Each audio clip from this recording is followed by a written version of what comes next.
Ladies and gentlemen, boys and girls, children of all ages, on behalf of your Denver-based podcast crew, we appreciate you joining us for the Friendly Vibes. Coming to you live from what is now a cool Top Shelf Studios, TSS Universidad. I am joined by a lovely human today, a open mic buddy of mine, someone who I hope to start a mic with soon, yes, Grayson Schrom. Hey, thank you, man. It's a pleasure being here. I've seen all the pictures and everything. I've listened to a few episodes. I didn't know that you just pressed the thing for the intro. Really? Yeah. That's fun. That's fantastic. And Universidad, that's a little Spanish in you. Cheers. Why not? Oh, my gosh. So I'm ready to... You said 5 minutes of a... We've been hitting the ground. I mean, okay. I'm ready to hear. I'm upset about my generation. And because I think we're from the same one. And... you asked me kindly, said, can I pay you for a tee up? Since it's the first 5 minutes, I'll keep it inside baseball. Can I get teed up with you? You know, get a little, cated, so to say. First 5 minutes, trying to be clean. Cicated. Get a little cicated. Yeah. Do we want it? He's like, can I get in on this cicada game? This little buzzing thing you got going on. Let me come out of my shell. It's time to roost. He said, I got some roosting to do. He said, can I pay you for a derb? And I'm like, offended. And then I thought back, and I need to rant on this because friends of mine, growing up, there was this thing, pay for derbs. And I think I caught on earlier than most that life is cruel and the mere pockets of generosity that you can find in this cruel existence are worth their weight in gold, and that exchanging $2 for an insignificant exchange of experiential derb is ridiculous to me. It makes me, to my core, upset to be young. It makes me think that our parents were right about this entitlement generation handout, like, bitchy, whiny, moany type of shit. It makes me think that we're just like weak little, like step the fuck up and give your friends a derb and don't accept cash and make them food and give them drinks and be a good host. And if you do that to people, I promise you the universe will give it back to you if you're doing it in goodwill. Eat your heart out, Gettysburg Address. You must have been reading my dad's diary. That was I agree with everything. I'm forsworn, and it's been 7 years since someone has tried to pay me. No, not happening. Not here. Not in this house, God. Now, I believe in doing like little acts of kindness, but let me tell you that recently I did an act of kindness and it ended up bad. So how did this happen? I work at a store, and this girl came in, little girl, like just, so I was hard as a rock. I'm kidding. First 5 minutes. Small woman. Sorry. So this little girl comes in, and she really wants this candy, but she doesn't have enough money for it. So she comes over to me, and she's like, I was like, oh, do you really want that? And she was like, yeah, like I really want this candy. And I was like, you know what? I'll pay the remainder. Like I'll pay the remainder so you can get it. That's where you carried the two, right? The remainder? Thank you. Hello, folks. So I paid for it, and she was all excited. The remainder? The remainder was like $2.34. What a nice guy. To make a little girl's day, and just I was like, to catch a charge, right? I was in my mind. I was like, well, now she can like be happy, and I did a good deed and whatever, and I almost had to film it just for the clout. Right. But she's like, oh yeah, so I paid the $2.34, not a big deal, I got money, ladies. And she leaves. 4 minutes later, her dad comes in, and he's all fucking pissed off, and he's like, did you pay for the rest of like my daughter's candy? And I was like, oh yeah, she seemed like she really wanted it. I was just trying to be nice, and so I just was like doing. And he was very like offended and everything. And I think it's like something to do with today's like culture, and like I kind of, when I stepped back, I was like, I guess I get that he would be like, what the fuck, like what were your intentions? He should step back from stepping back. Let's step back one more level. But that was like, I was trying to do something kind, and it like shot back in my face like my boyfriend did. Yeah.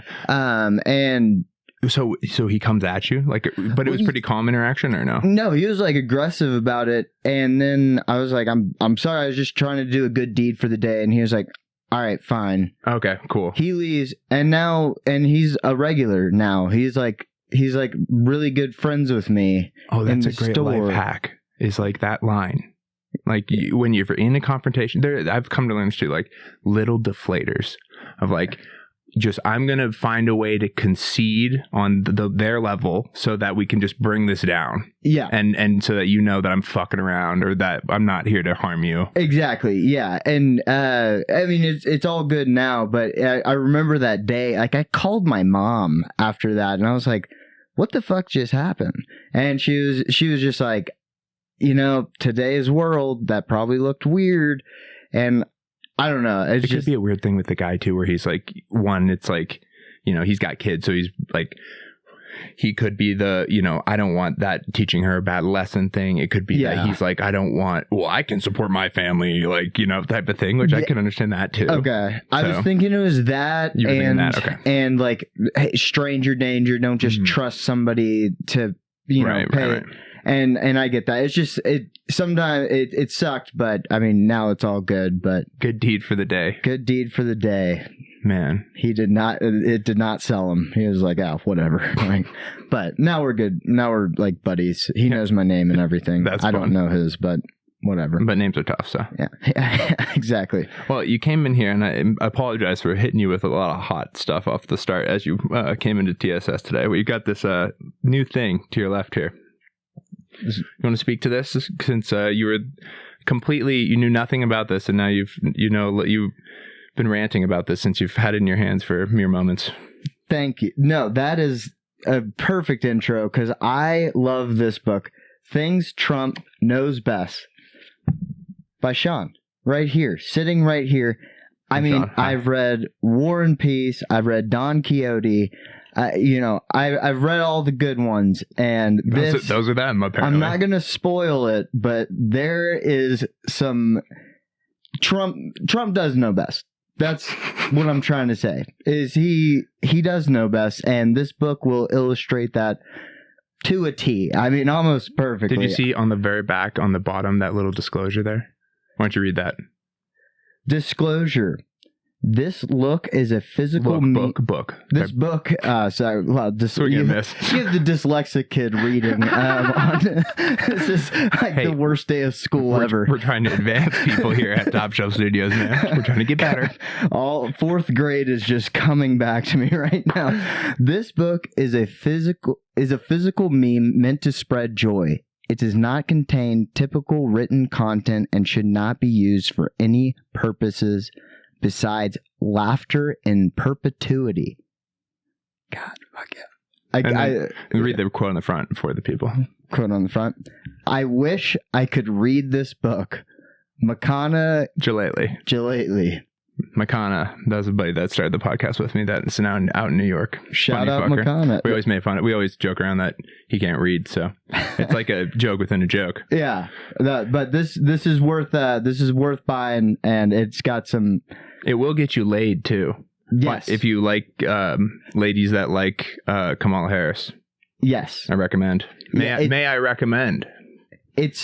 It might be satire based on that disclosure. It is satire. It's a parody thing. But I'm telling you, if you get this and you put it on your nightstand or entryway, let's say, and you're looking to, go ahead and feel free to give it a good, make it work. No? Not going to work? Here, give it here. Give it here. No. Oh, fuck. God. Make it work. You're just so comfortable. Oh, damn. And, yeah. Well. No, hopefully it's fine with the light. I don't know. Who cares? I will say about this though, if you put this in your home and you like to, if you're like any number of people I know or friends of mine throughout my life, and if someone comes over, they'll be like, "What the fuck is this doing here? Why do you have this?" You're like, "Oh, open it up. It's a really good read." Why would I read that? No, seriously, check it out. Oh. I get it. I'm telling you, you'll get some with this. And then the having been through the academia world recently, You want this in your college dorm. Let me tell you, if you are an incoming freshman to any number of American universities, this you want on your bookshelf. Get it, folks. Get it now. Get it while it's hot. Get it while it's hot. Yeah, before election day, which is... This will be out probably after election day. So. Oh, really? Okay, I got Hopefully, you. I'm a little bit backlogged. I've been trying to rip through the episodes, folks. So. Hey, we're ripping. We're rolling. We're having a good time. But yeah, I've appreciated getting to share it with someone that knew nothing about it. Because you're the first person I've gotten to jump in on that, That's fantastic. No, it's fantastic. Now the next move. Yeah. And I hope you would help me with this as a comic. Going up to CU Boulder and DU and Metro and trying to give the book to people and filming content and having people be like, blah, blah, blah. And then you get one person with blue hair to open it up and laugh on camera. There's your boom. Yeah. I love it. Do that like 3 or 4 times. Bingo. That's fantastic. No, I really like it. Smart idea. And then we have the URL trumpybook.com. TRUMPYBOOK.com. Trumpybook.com. It's the best. One of the best. We also own thingstrumpknowsbest.com. New York Times bestseller. And blanktrumpbook.com. We'll make sure all those are posted live. You can buy it there. Don't give your money to Amazon. They're going to take 40% from me right off the top. 40% from me. You wouldn't want that, would you? I'm going to abolish the income tax. You don't want them taking 40%.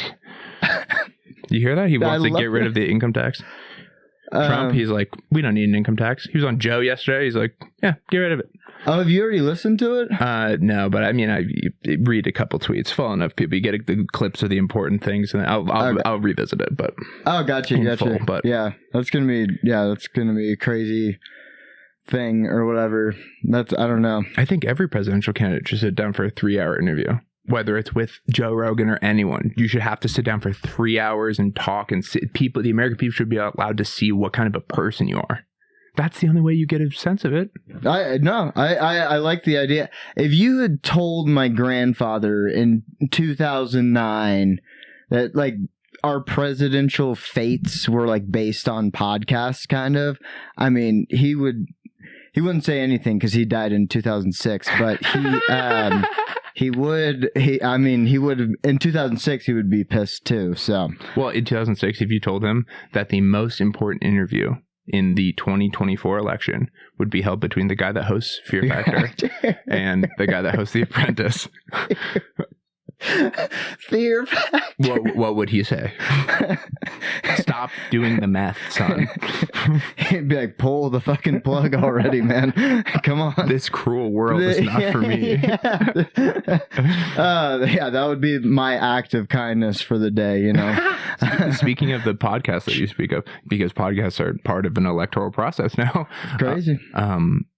Barron Trump's, newly minted NYU freshman son. Mm-hmm. Yeah, he's been, quote, came out yesterday, story. He's advising the president. He is the one advising the president on his podcast schedule.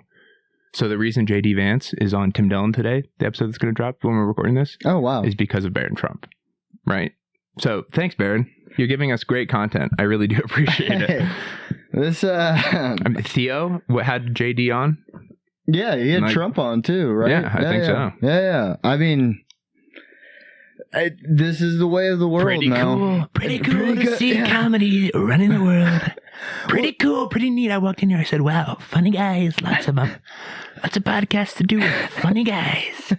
Well, it's because like debates became meme-ified. Bingo. And then they were doing debates this year that were like not in front of an audience or something, or maybe I'm like getting that wrong or like off. They've done, I think each candidate's done a town hall. They did that. Yeah, that debate was not in front of an audience. You're right. Trump and Kamala. Yeah, you're right. It was not in front of an audience. Yeah, it was just like because they didn't want like reactions. That's right. They wanted to really make it as bubble-fied as possible. Yeah, which seems... And then there was all the stories that came out about how Kamala knew about the questions beforehand and the ABC reporters had like fed them to the campaign. Oh my God. Yeah. Is that real? Yeah, there was reports of it.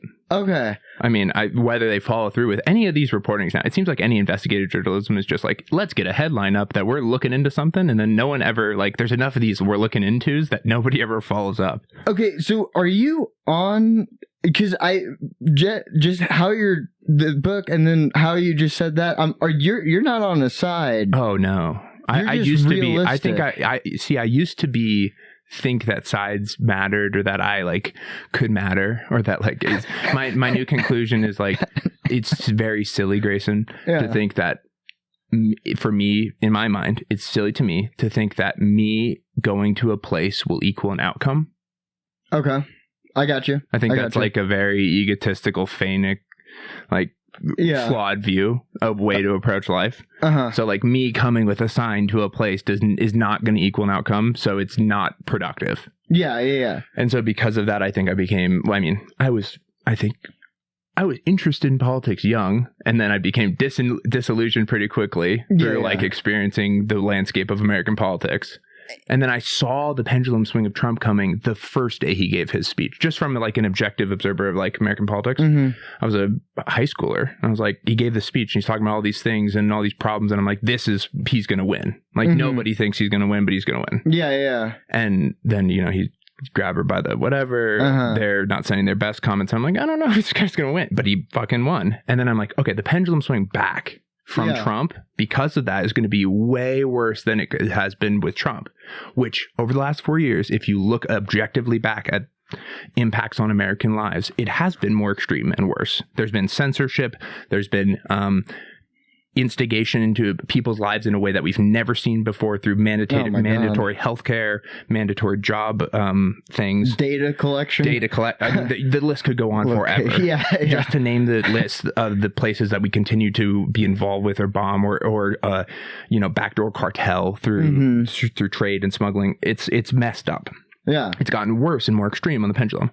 So I'm praying that this swing back is not what I expect it to be, which is also more extreme. So the result of that then, objectively stepping back, is going to be more extreme, with the policies that you saw this way coming back to be more extreme on the other side. With a Trump administration that doesn't have, deep state guys like John Bolton. Deep state John Bolton, I call him. Deep state glasses Bolton. 4 eyes Bolton. Deep state, I call him. Do you think I'm not hiring a Mike Pompeo in this administration? Oh no, just yes men that'll do what I want. Well, do you think like after this next election, no matter who it is, do you think it's going to get better after when all this? Because I don't think Trump could he run again? No, I don't worry about that. I am like concerned with stuff like, what really concerns me as an objective person trying to step back from a party view is like when a government, right or left, says that they change the law so that the military can use deadly fatal force against their own citizens. Like they did that within the last month. Whether that was Trump or the Harris administration, Biden administration, I would disagree with that wholeheartedly. Like these weaponization of the Justice Department against Americans, like whether it's right, left, for, it has to have reasonable cause beyond a political landscape. So as we become hyper politicized, I think, through important facets of trusted societal things like doctors, teachers, public safety, police, our military, if these institutions erode in their trust levels to the average people, people, the comforts of modern society allow us to easily forget that we're like so close away from just pick up rock, smash head of guy next to me. Level of savagery of humanhood, right? Right. And so like if you lose this important trust in these societies that we these high trust important fundamental frameworks of making people comfortable and safe and not smash rock on head of neighbor, then we have a real problem. Whether it's right, left, politically, it doesn't fucking matter. That's a problem. To quote Bill Burr, it doesn't matter the tie color. Like, I don't know. We need like term limits and age limits, and like, if that's not just like readily apparent right now, but the people that pass those laws are the people that are those ages and have been doing that many terms. So it's like, well, I think it's beyond that. There's so much money, deeply entrenched in the political landscape now.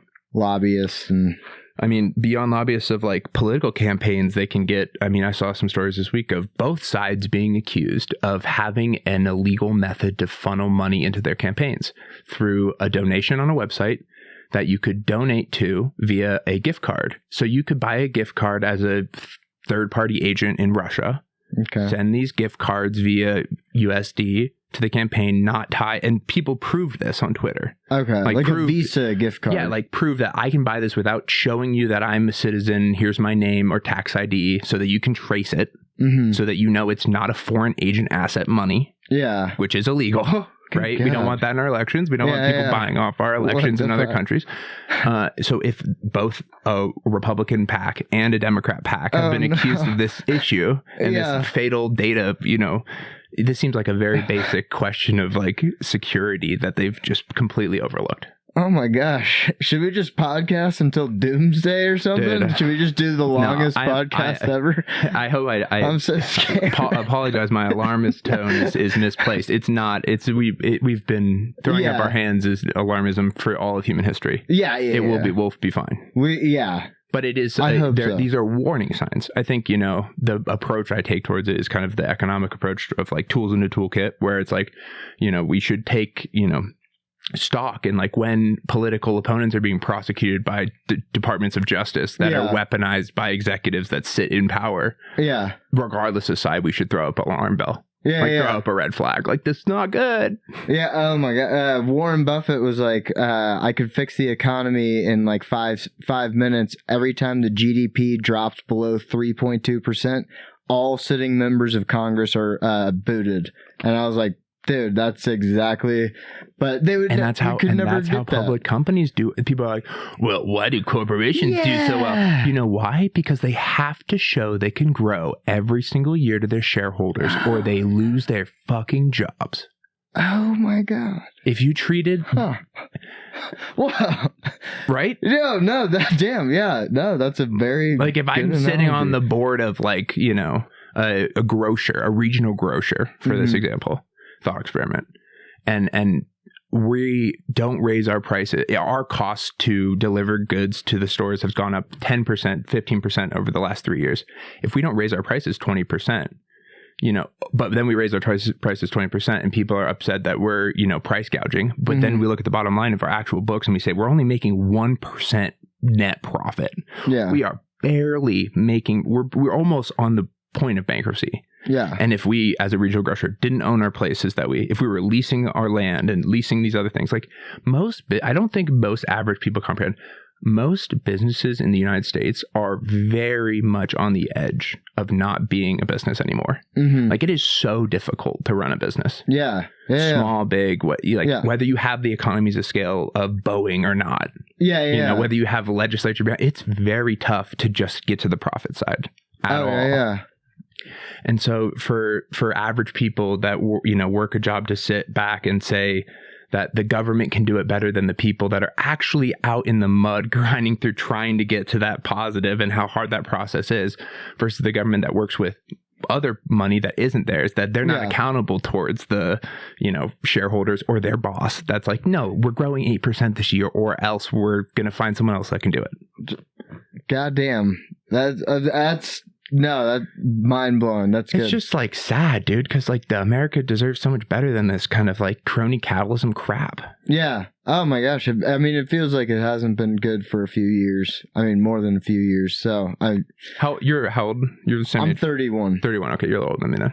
Yeah. 27. But yeah, my whole life it's been as soon as I was conscious and observing the political landscape, I'm like, this shit's fucked. See, one of my earliest memories is 9/11. That's you know, there's some deep entrenched stuff there. Like, you want to get into that? Like, my dad was in the air on 9/11. He's a pilot. He was flying in Idaho and he got called over the radio, you know, it was like aircom. And they're like, yo, land right now. And he's like, I am, you know, doing a long range, you know, trying to get my hours type of thing. He's like, you better fucking land. Oh yeah. And he didn't know what the hell's going on. And they keep giving him, he's like, I'm going to try to get back. And they give him warnings like, hey, we're scrambling jets if you got to get down type of deal. Yeah. And he got down. Wow. But, and he got back, you know, to us. I remember that was one of my earliest memories because I'm 4 at that point. So it's like one of my earliest conscious memories is 9/11. Oh my gosh, that's insane. I had like one of my earliest memories is my guinea pig getting out of its cage, but you're like, draw the equivalency, Sean. The guinea pig got out of the cage in both of those situations. Let me tell you, Chris. Yours is like, oh my god, the other tower, holy shit! Like, oh my god, yeah. Because like I was in 3rd grade, so I remember what was happening. But yeah, they were just like, they pulled in the TV, so we were watching the news, which kind of felt weird. Actually, you know what? That's when America was great. You should absolutely bring in the TV for the kiddo. You know, we soft men, hard times create soft men. If we keep doing these soft men type of deal and don't roll in the TV, I'm telling you, it's not good. Well, all I remember is just watching it because they replayed it on the news. This was before they used to like play some hardcore stuff on. I'm trying so hard. I'm holding back so many jokes. The real fans of the show know they can see me fighting. They're like, I'd be like, I'm trying to make this semi-child friendly episode. Oh my gosh! No, keep cursing, keep doing it. So I'm just trying to tone myself down as like a matter of like practice, because I do clean comedy, but I'm fucking on here talking about how Bush and colluded with the Mossad to do 9/11 and how they took out insurance policies 6 weeks before the fucking event and all this other, like there's like documented things and questions, but like I'm trying to tone that down. Is what I'm saying, Grayson. Sean, you gotta chill. We're being put on like several lists right now. Do you know that I have a great retirement plan? It's just a sequel to this book. It's called Friends of the Clintons That Haven't Died by Suicide. Oh my god! I give it 3 weeks after release. That's a great joke. Come on. Oh my god, dude, you're gonna kill it with these blank books. You just gotta, yeah. I'm sorry. No, but yeah, that I remember that, and then all these kids were getting picked up early. But my mom, she has like I have 2 other brothers, so she was just like, "Nah, you're gonna stay in the watch school the carnage." I want them to watch. I'm not gonna pick them up. They can see what they did to us. That's exactly. That's exactly right. Yes, that's exactly what they. She got on the phone with me and she was like, "Yeah, fucking keep your eyes open. Don't blink, you motherfucker." Oh God, sorry. But yeah, that was my memory of 9/11. That's crazy that was your first memory, because like my oldest brother was in high school and he told me how he saw. What was that like for him? Yeah, he was like legitimately like, oh shit, oh damn, like this is happening. No, cuss. You feel free. Use your speech. Okay. Yeah, I was fucking around. You're all good. Okay. But I am trying to tone myself down from talking about the Mossad, but that's a whole different thing. Gotcha. Well, so some people were freaking the fuck out. Like so he went to a Jesuit school, so it was all like Catholic boys. And like some of them were like losing their mind because their like dads worked in like finance or something, but He said that's like a great joke. Let me just give that appreciation it deserves. That was really well done. Heyo, folks. Hello. Good morning. But not even in New York, just in finance. But I always got to eat too, you know. Yeah. But he just kind of saw it for what it was. Like, oh, this is a terrible thing, and like, bad stuff is going to happen after this. I would have been, if I was in high school, I'd be like, oh, I'm getting drafted, going to war. I'm not going to college. Fuck the college plans. That is exactly what he thought. That is exactly, because he was like shortly after they were like, all right, guys, we need the revenge, and boy did we get that revenge. It was an iceberg and it said revenge on top of the water, and then below oil. Yeah. And heroin. What did they poppy fields? Yeah, in Afghanistan. Oh my god. Yeah, you don't know about that? We had U.S. soldiers after 9/11 guarding poppy fields, like a 24/7 guard on acres and acres of poppy fields in Afghanistan. Wow. Reported live on the news on CNN and stuff. And wow. No, in the early 2000s, absolutely. It was a real thing. I can't believe Americans don't. Yes. That's what I'm saying. We sent our military to guard the poppy fields, and then magically, less than 10 years later, we had an opiate crisis. do you know how they make opiates? With compounds derived from, yes. Oh, dude, what the fuck? Yeah. How do you know all this stuff? Oh, damn. It's pretty crazy, Whoa. right? Oh, shit. What are that family, the Purdue people? Yeah, Purdue Farms. Purdue Farms, they did Oxycontin. Yeah. And it was in like 2008. You and know like what's crazy is like if you look into like other drug crises in this country, like the crack epidemic, like usually there's some foreign conflict that happens that happens. What was that one? That I know that we had like, you know, in South America we've had issues and gone and done things. Yeah. I don't know what the specific example would be for the crack one. Let me figure that out. Well, because I know they gave Ricky Ross all the crack. Thank you, most. Yeah, but how did the FBI get the crack? I know that our federal government's agencies put the crack into black communities. But Grayson, how did we get the crack before we put it into black communities? That's what I want to know. I want a big expo thing, and you're just like, I need to connect this dot. How did the FBI? Yeah, show yourself, FBI. Show yourself. I'm kidding. I don't want to be put on. Well, I mean, it's proven through the data between 84 and 89, the homicide rate for black males aged 14 to 17 more than doubled. I mean, that's when they were, you know, putting the crack cocaine in inner city neighborhoods. Oh my God. A 2018 study found that crack epidemic had long-term consequences for crime, contributing to a doubling of the murder rate of young black males soon after the start of the epidemic, and that the murder rate was still 70% higher 17 years after crack's arrival in these communities. Have you ever heard the theory that, like... do you know why that whole thing became a thing? Because they changed the sentencing around cocaine and crack. So they made it so that if you got caught with any crack, the sentencing minimums were 10 years or something. Versus if you got caught with cocaine, you could pay a fine up to a certain, you know, you had to have a lot of cocaine to be even close to the same type of thing. Okay. So people that were crack users were getting put away for you know, high level felonies for long periods of time. So those communities were robbed of those people, which were usually fathers in those communities, right? Yeah. Okay, so you rip those people out, but the, you know, people that use cocaine, those users, not the distributors, dealers, you know, those people hopefully get caught in either scenario or whatever. But the users are only targeted in one of them. So it was very fucked up because our government not only put the drug there, they changed the regulations around the drug so they could prosecute the use of the drug, not the distribution. Because mind you, they're doing the distribution. And this is all for the prison industrial complex. It would seem, upon further reflection 20 years later, you would look back and go, huh, it's weird. Now we've got billions of dollars of an industry here that didn't exist before. And free labor. I thought the 13th Amendment abolished slavery. No, I'm serious. Shit, but like damn. you can pay them 26 cents an hour to make license plates for the state of California. It's wild, dude. It's fucked up. What is happening right now? Disproportionate justice is a big problem in this country, man. Oh my gosh. I've listened to a few of the pods and I've never the rabbit hole has never gone this deep so far. Holy shit. Here's a fun one.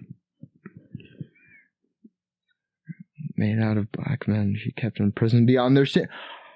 Oh my god. Oh my god. But like that, I mean, she's a prosecutor, right? Her whole campaign's been about being a prosecutor. That was what she, you know, that has ramifications. That was about drugs. Yeah. And then she said weed should be... So for everyone listening, that was a Kamala picture of all the people that she put away. For a collage for longer than and their sentence. The collage made up her face.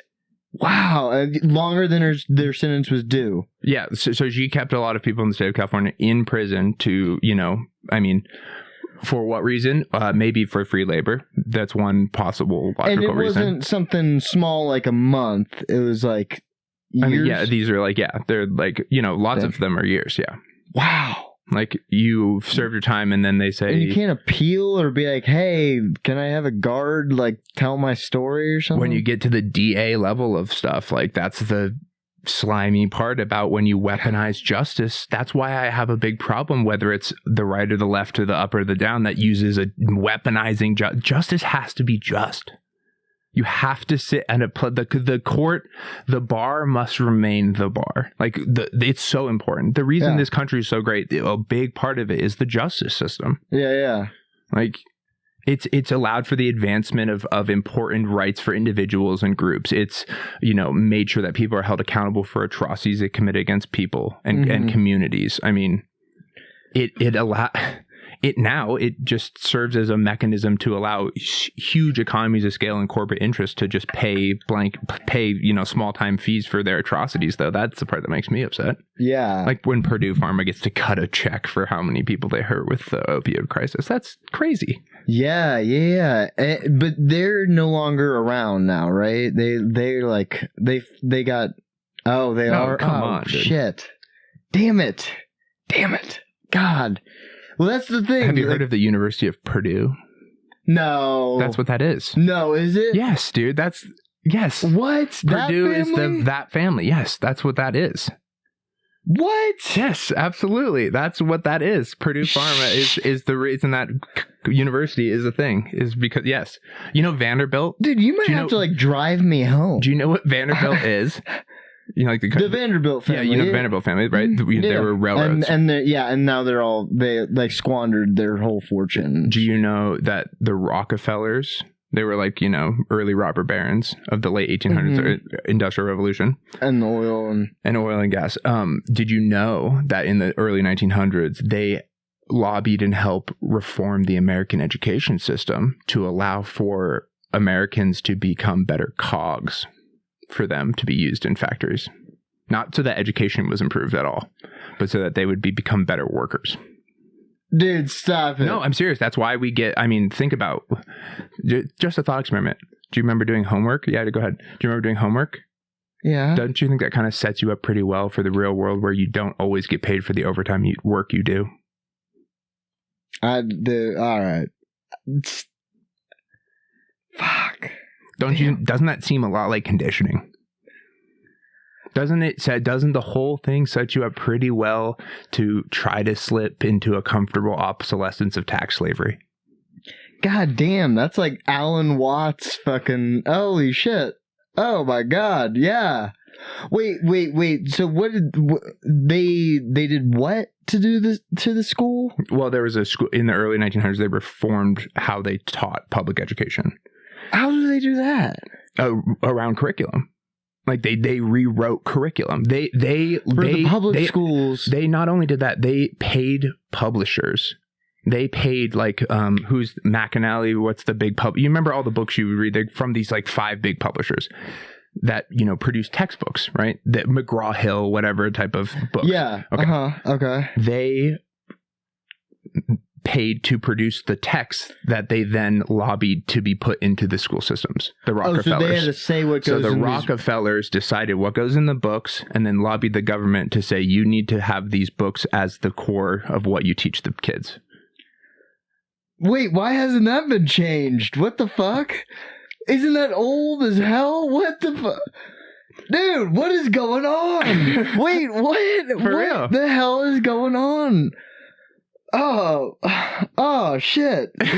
This goes fucking deep. I'm not trying to tinfoil hat anything up. These are just what's happened. No. These are just things. Oh, I don't like how you picked up that cane. I thought you were going to start beating me unconscious. These are just things. Get off my lawn. He knows too much now. I'm trying to, my grandpa made this. I was trying to actually center myself. I was like, can I tone it down? Oh my God. No, but it's all good. These are just things. We also still, let's be honest. All these things happened, and we've become the richest, most powerful country. We're the hegemonic power, regionally or globally, depending on perspective. Yeah.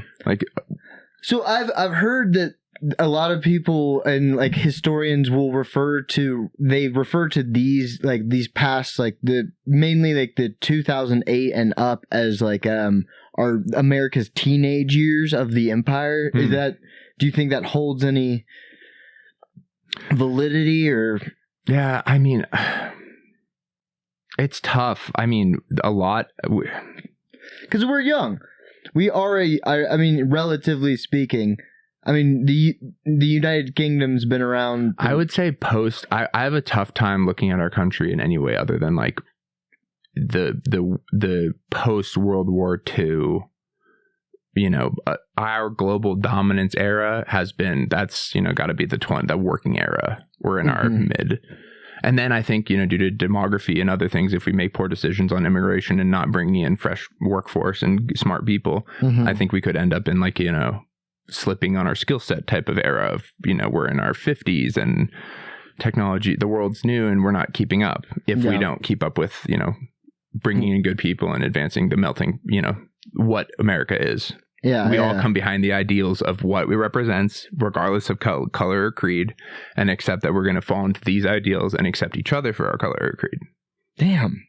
Right? That's what it's about. Yeah. Like, you should be allowed to be different than me, and I should love you just as much because we both stand up for each other's ability to stand under the same flag. Dude, this fucking guy. Holy shit. That was also, I want to add this from my earlier soapbox crap that I was going on about, or whatever, tinfoil hat crap. I don't know anything about anything and I'm a complete dumbass. Do your own learning.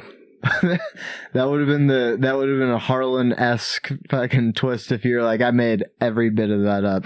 But wow, I wish I could come up with a story that good. Yeah. Oh my gosh, I didn't know it was running that deep. Jeez, I mean, I haven't ever heard you could write about that in your act. I don't know. Yeah, probably. Yeah. I mean, a lot of my shit. That's what I was struggling with for a while when I wasn't doing it, and I was writing a lot of this kind of thing. I don't think people, unless I get 10, 15 minutes for a crowd to really settle into oh, this fucker knows and is crazy, and it's it's a thing. Mm-hmm. It's you can't do that in 4 minutes. Yeah. It's just oh, fuck. I think you could work some. Maybe, I don't know. Yeah, I guess I was at that point. I was struggling with it, so I kind of pushed back into just writing about my life and trying to find funny there. Yeah, I got you. No, it's super interesting. That's I don't know. To me, that's very interesting stuff. I had no idea that was how the education piece that really blows my mind. Yeah, it's pretty wild. That's insane. Oh my gosh. Wow. I mean, okay, all right. I also think I've gotten very lucky because the people I've gotten in my life, like my Uncle Bill, who's now passed, this dude, he lived in my house. He's like a father figure to me. He's a fake uncle. My mom and him went to MBA school together at UCLA. Mm-hmm. They started a company together. But this dude, his life story started, he's in poverty in Ohio. Right. His first job is working for his dad, who has a shop that fixes VW bugs in his own garage. His dad's shop is in his house garage. Yeah. He gets paid $1 a day working for his dad. That's his first job. Goes to community college, gets into Ohio State. Nice. Works his way through failure, trial, whatever, through the process, gets an MBA, goes to Alaska and is a photographer around some of the most majestic mountains and wildlife in the entire world, and explores in an off-road vehicle he built himself. And the story, that doesn't happen because of the American education system. It happens because people and Americans are great. Yeah. And so that's what I kind of have slipped into of my life and passions of I can give myself and my skill set or whatever to some corporate entity or whatever, but dude, I'm still gonna end up making jokes and being this kind of a mind whatever. So I might as well try to explore the things I like about people and humanity rather than be some Raytheon cog. Oh my god, yeah. That's so funny. My mom just married a Raytheon guy cog that works for he was one of the first people to do coding for that company. I have a lot of respect. I'm just kidding. I do think no. I'll tell you this. My policy position is very clear. We got to have the most guns by 5-fold of anyone else, so that whenever they come calling for the money we owe them on the national debt, all we do is say, we don't have it this week. Why don't you not ask for a while? Okay. I mean, that's just good policy. That's just good global international policy. You would, being from Texas, you would kill it, and they would be like, "Yes, sir, yes, sir, get this guy on the platform." Where did you grow up in Texas? I born and raised in Houston. Houston, So, okay. Yeah. And then went to, I was a troubled teen. Tell me about like growing up. Let's start there. Just okay. so I can get learn about your life. Yeah. Because typically I don't just go on these 40-minute rants about it. I loved it. History and whatever. But I'd like to learn about you. Truly. No. I loved it. That was fantastic. Seriously, that was mind bending at moments. I was born and raised in Houston, Texas. My family lived in London for a few years, on and off because of my dad's work. He was in oil and gas. So I was born and raised in Houston. Why else do you live in Houston? Thank you. Exactly. I've never, ever heard anyone be like, hey, honey, where do you want to go vacation? Let's go to fucking Houston. I love Houston, but I don't see any reason besides business. And then, I had like a kind of typical upbringing. I was in... Brothers, sisters? I have two older brothers. Okay. One that's here in Denver, and then one that's in Dallas now. Nice. And so I was What's the age difference between you guys? 3 and 3. So I'm 6 years younger than my oldest, and then 3 years younger than my. That's nice. You could really like get a good sense of what's ahead in life for yourself. Yeah, I watched a lot of mistakes be made, and I learned a lot from those mistakes, and then I also learned. How did I don't know, they taught me a lot. So I really had a good childhood and stuff, but I got in with drugs a little bit, and I was like a troubled teen. So I actually got sent away. If you've ever seen Hell Camp on Netflix, it's this show about troubled teens, and it's like basically like two guys come into your room and are like, hey, you're gonna go to this like camp thing, and then you end up outside for like 65 days and like making fire with sticks and shit. Whoa.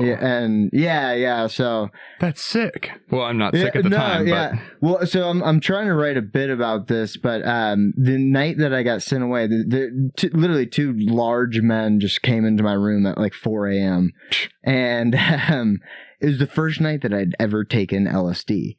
So I was tripping my balls off, and these two guys came in, and I go, my first thought was, this is the best acid I've ever gotten in my, like this, there's nothing that can top this. And I very slowly realized that this was not a hallucination, but rather a very real event. So whoa. Yeah, so I got sent to rehab for I was in North Idaho for a whole year, and then I was in Utah mountains for 65 days out in the wilderness. So wow. Yeah, and then what like rehab from like lots of stuff or? So I took a lot of Xanax. So Xanax was my calling, but I've been clean and sober from that for ages now. I don't even know how many lifetimes ago that was, but it was very, very different. It was a weird experience, and it was like we were just hiking all day. Like every day we'd go on average like 8 miles. Wow. Through the Utah like forest, and like we would just like write in journals, and we would find stuff to like, we would roll up sage and try to smoke it, and we had counselors that like, we had staff members that walked around with us, and it was really weird. We cooked all our own food and stuff, and like it was a very odd experience at 17 to like be going through. Wow. But yeah, and then I went up to North Idaho. And do you know Austin Langley? Oh yeah. I was actually in rehab when and I went to the mountain that he worked at.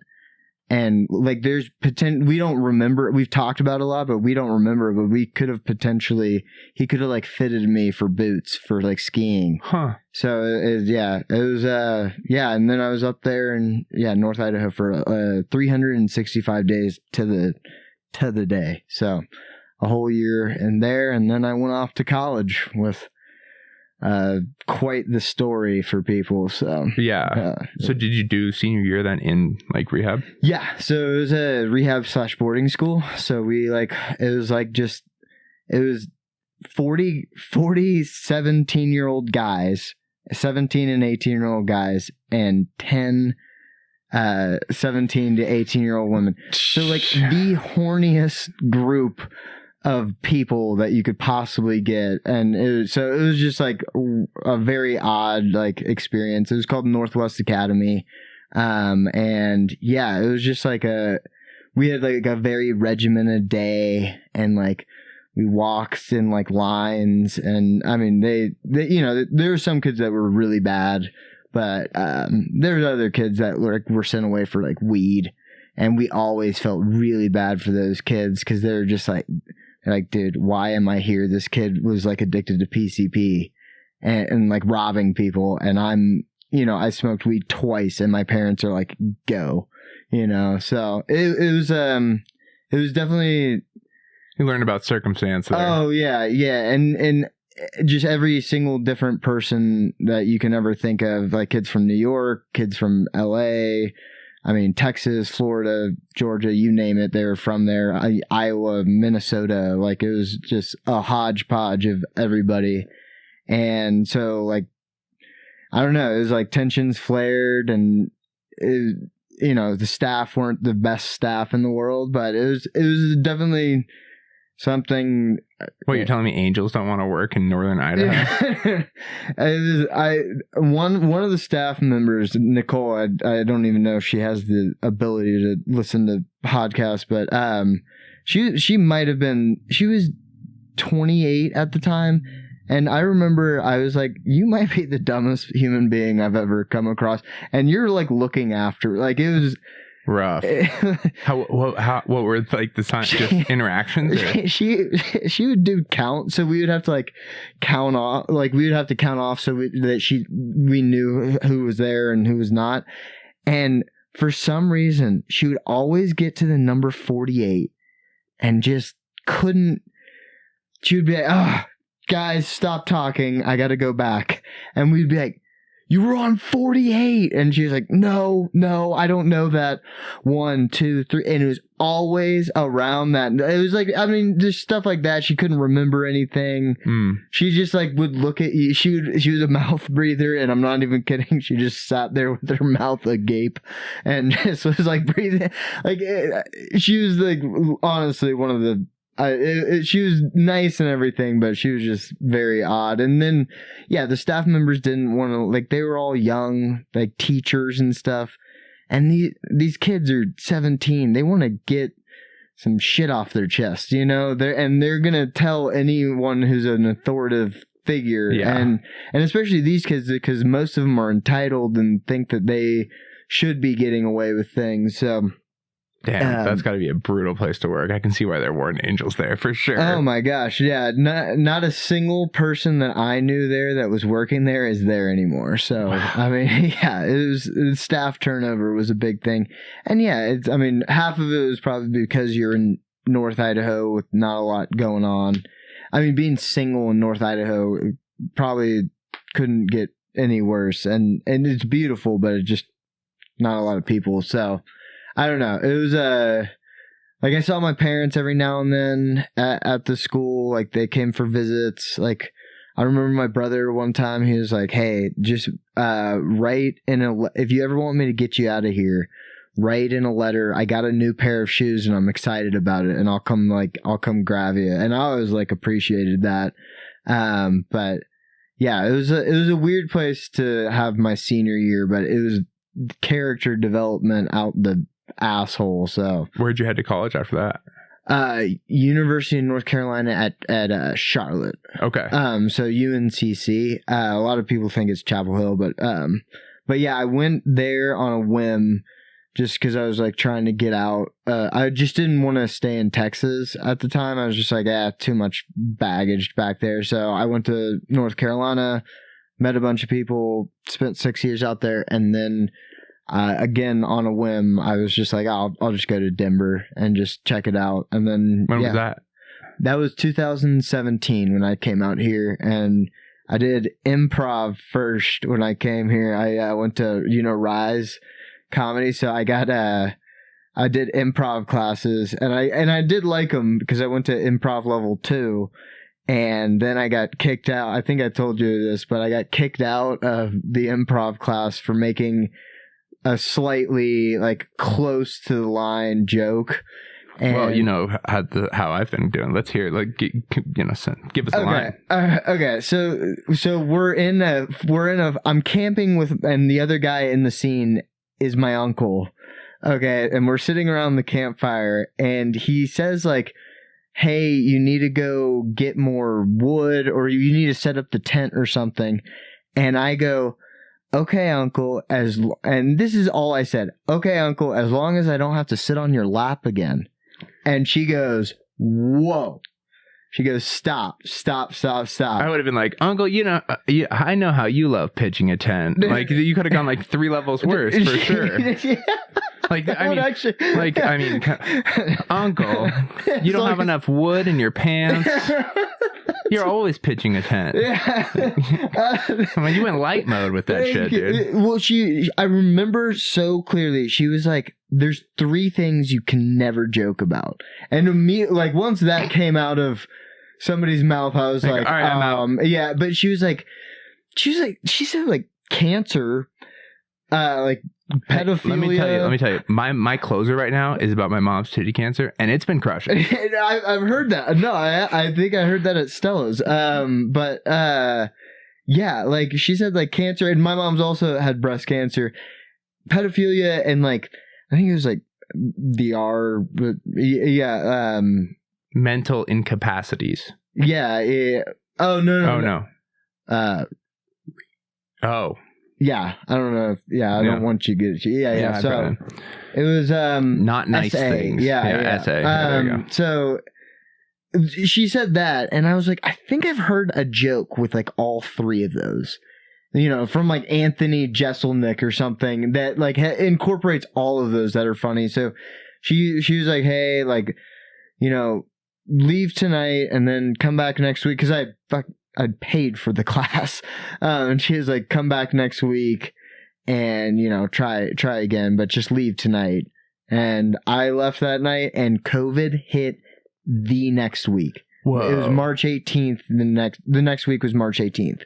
Damn. When everyone's like, or at least in Denver, they're like, off, everyone done. So I just didn't do anything. And then I was about to sign up for a stand-up comedy class at Rise. And I was like, why the fuck would I do that? Like, why would I already I'll just go out there and try it, like, why would I even, I don't know, go to another class just to be told that I'm crossing the line yet again. When was your first mic then?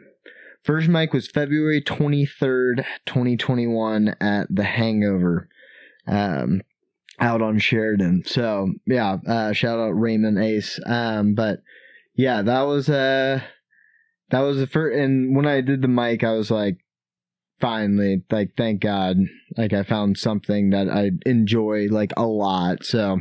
And you did well the first time? No. I did really bad. I remember one of my jokes to this day. I did something about Duolingo. And have you ever done Duolingo? Oh, no, I'm familiar. Okay, and the bird is a little aggressive. Well, The joke was like how the bird is like, I actually like it because I'm a sub, and the bird's like my dom. And it was like, I thought that was... People really got to use the app. I was like, I'm getting on Netflix with this burner. And yeah, I said it out loud, and it was 2021, so the pandemic was over.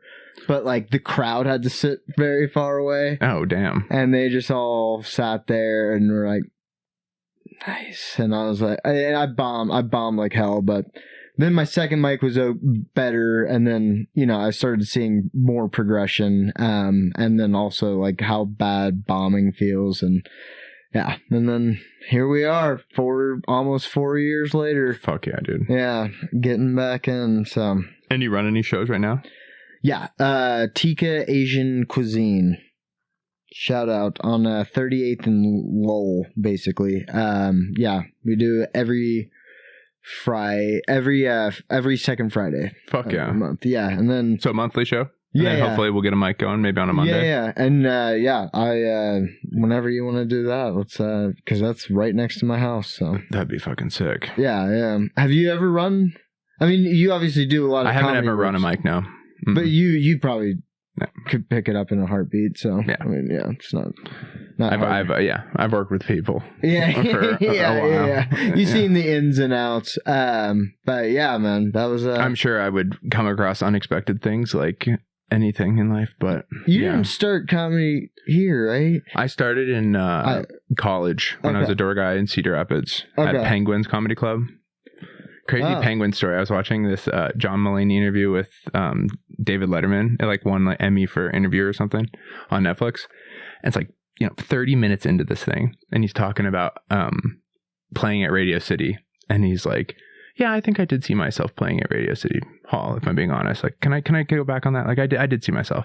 But, like, whether you're playing at, like, Radio City or Penguins in Cedar Rapids, and I was, like, watching with my... And I had to pause it, like, what the fuck kind of drive-by is that from Radio City to Penguins? Damn. But, yeah, that was the first place I was a door guy, and, yeah, it was dope. And got to see... It's a basement club, kind of like downtown. Yeah, do they do an open mic or something? They did an open mic that I went to there. Okay, yeah, nice. I did it a few times while I was in college. Now, was it like that? Did you kill the first time, or no? I did okay, but definitely didn't kill the first time. But were you were like, this is I'll keep on trying this? Or? I'd been writing jokes in like stand-up form at that point for maybe like 4 years, maybe 3 or 4 years. Oh snap! So I had like a decent amount of like writing practice, but I hadn't done it in front of a crowd with a microphone. I'd definitely done jokes on people and like friend groups and stuff, but not and like some mics are smaller than fucking friend groups jokes, but so I was getting reps, I think, a little bit. That helped, but then the pandemic hit, and I was also dealing with the chronic back stuff, so I couldn't do stand-up when I moved back out of here from college. You couldn't stand it? Because I literally couldn't go to a mic and sit around for I couldn't sit and I couldn't stand up for my god. Yeah, it's brutal.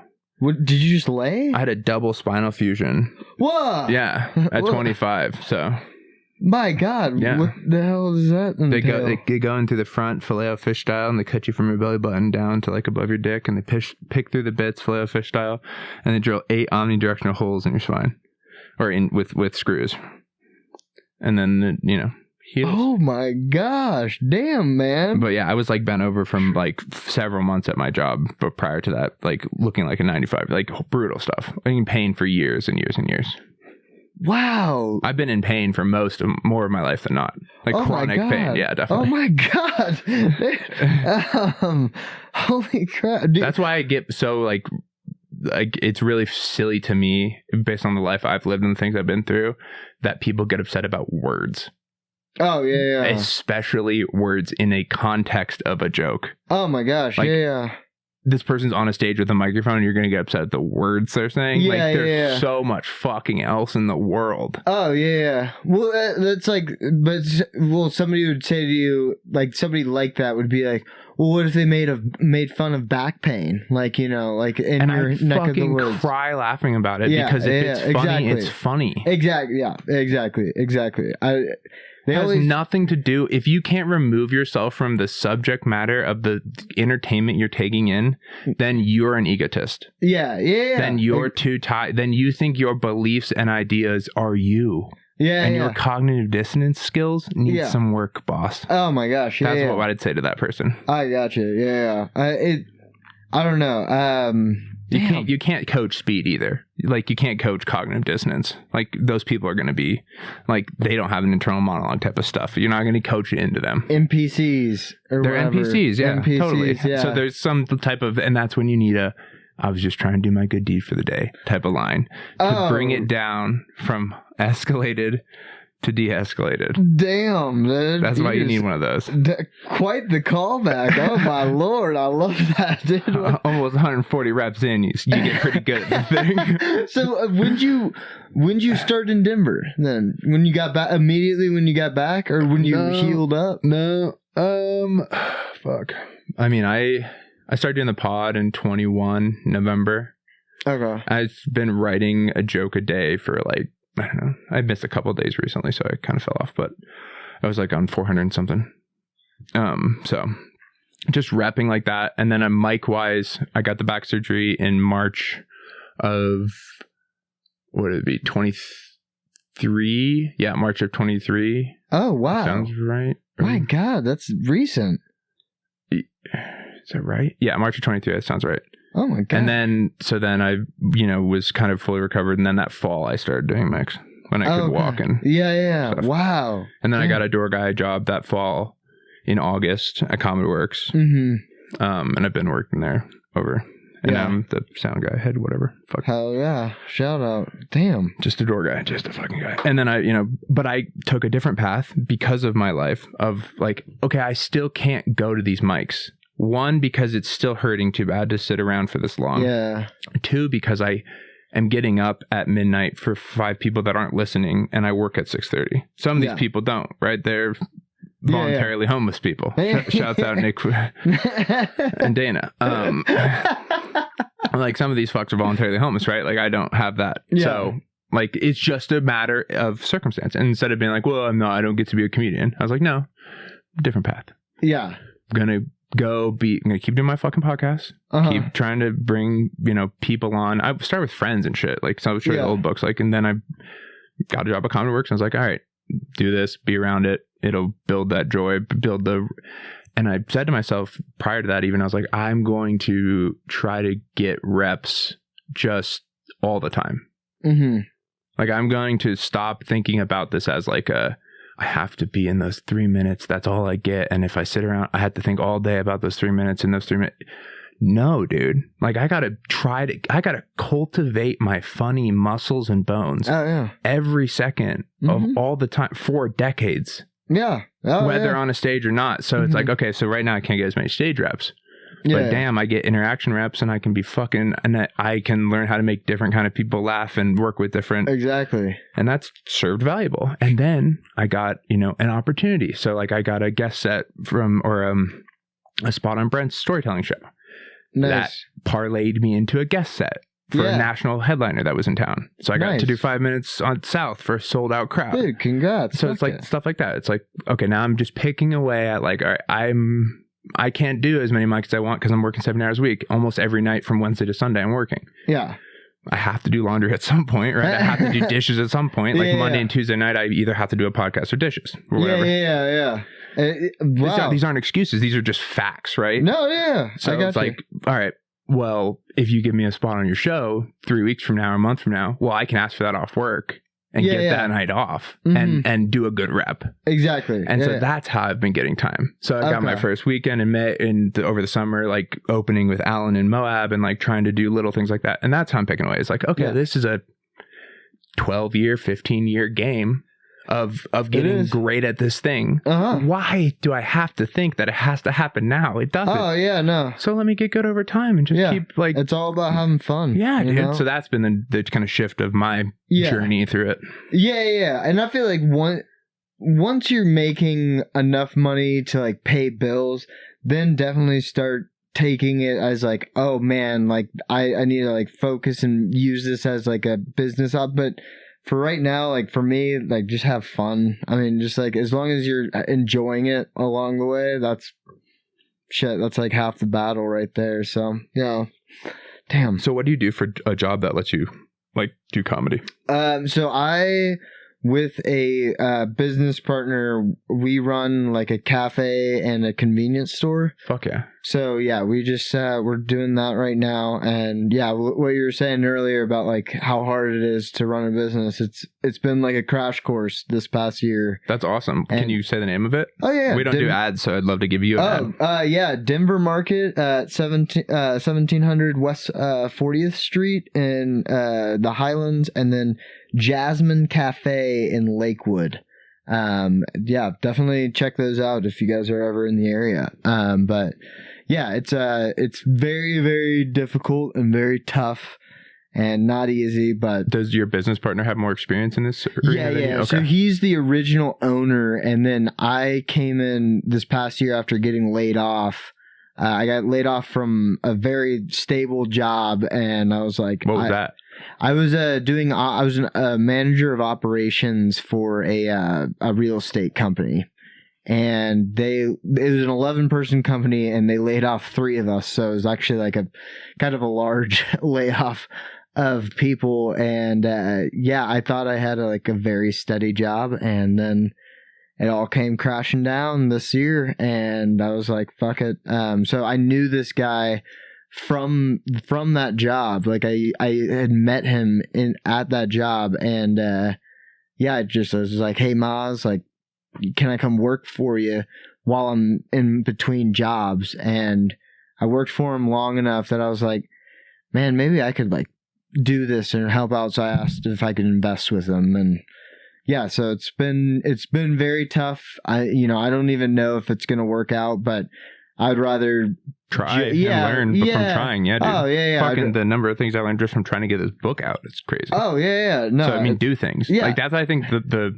if I could give any young message to young people, like the systems and cogs that I talked about earlier, they're all fake. They're all fake. You can do whatever you want. Oh my god, there's like literally nothing stopping you from it. It's so cool. There's a quote from Alan Watts that it's like it was never about like a goal or like anything. This is all a dance, and you're supposed to sing or dance along to while the music played, while everyone's like thinking of just like retiring and spending all their money, and it's just like, that's not the point. So yeah, like definitely fucking try stuff. I mean, you might as well. You only get one spin around this thing. So yeah, but that's cool, man. Well, I'm glad to hear that even with life's challenges, you're finding ways to grow through it. Oh yeah. And I also do like sketches for like YouTubes and everything. So I'm trying to like, be like creative. So I resonate with what you're saying about like doing a bunch of different things, because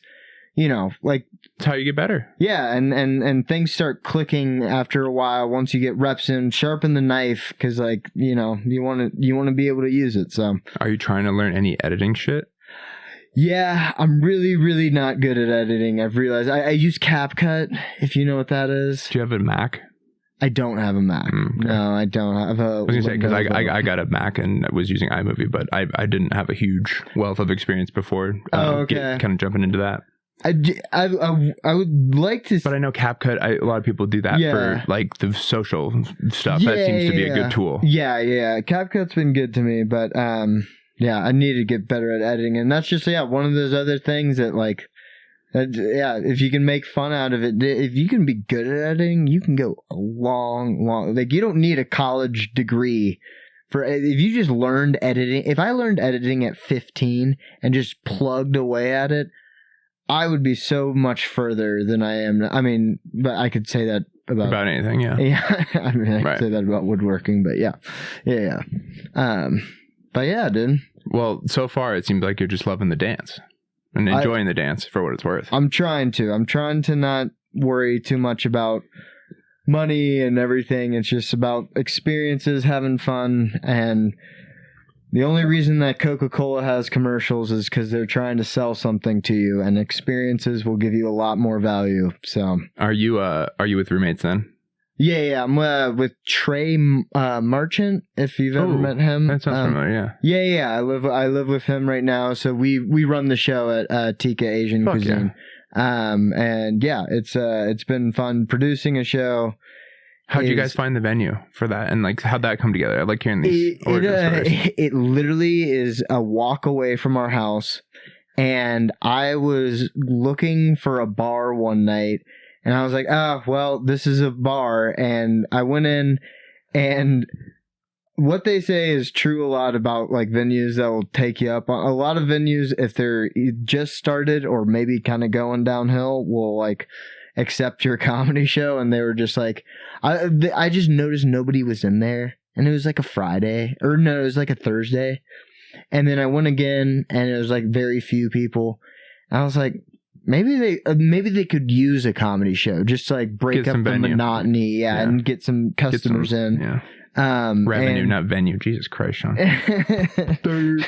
God, we're gonna remember that forever now, Sean.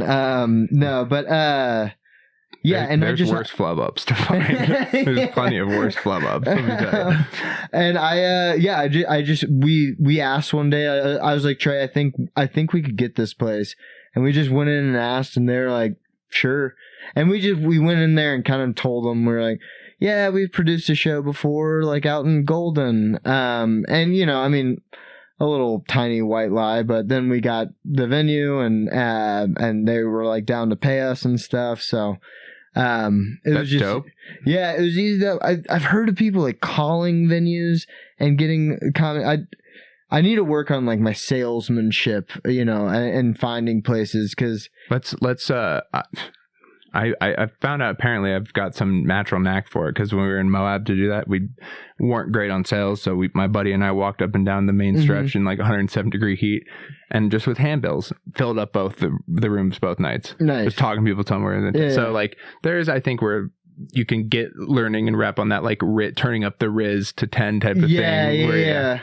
Like I've handed out stuff before, but it didn't translate, unfortunately. And it was like the day before the show and stuff, and I'm sure they just threw it away. But it is some weird like energy thing where like you decide that you're going to be in this like higher energy plane, and that you're taking them up to this plane, and that they need to come to this plane. And like some people just aren't going to come to the plane. Again, skill issue. Can't teach them to. You know. Yeah. But like if you come with that, it's powerful. Oh yeah. No, totally. And like half the hustle is just being like, all right, the hustle. Half the hustle is the hustle, right? Yeah, it's crazy. Exactly. But yeah, it's been going well, and hopefully I can get another show going. So let's make it happen. That'd be fun. Yeah, that would be So well, fuck yeah. What are we doing time wise? All right, we gotta get you out of here. Well, have you heard of this silly little country called England, sir? I've lived there. You lived there. That's right. We talked about that. Yeah. They do this silly little thing that I'm sure you're aware of, called knighting. Well, here at Top Shelf Studios, after a long form conversation, I'm doing the hiding because all my life people have been like, "Hey, I got a couple inches. How's the weather up there?" and shit like this because of this tall frame I exist in. What I've come to learn living in this tall frame is that there are tall people that are kind, short people that are kind, and assholes all abound. And that the vehicles and meat sacks that we drive daily are merely that. Meat sacks that we drive daily and not proper representations of how we should treat others, though they are commonly the thing we most often treat others based on. So after a long form conversation, I'm happy to give you a heart height, get you heighted today. How tall do you stand physically, sir? Oh, I think 6 foot exactly on the dot. All right. We're going to give it to him. We're not producers to check the facts today. Grayson Schrom, I heart height thee 6'3".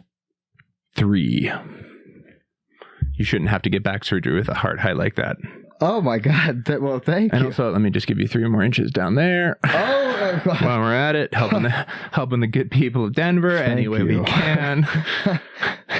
Can I trade the other? I would love to get double. I have a rebate for these inches up here. What's your return policy on the trade in? Is this a pawn type of situation? I'm gonna pawn my heart inches for cock inches. Yeah.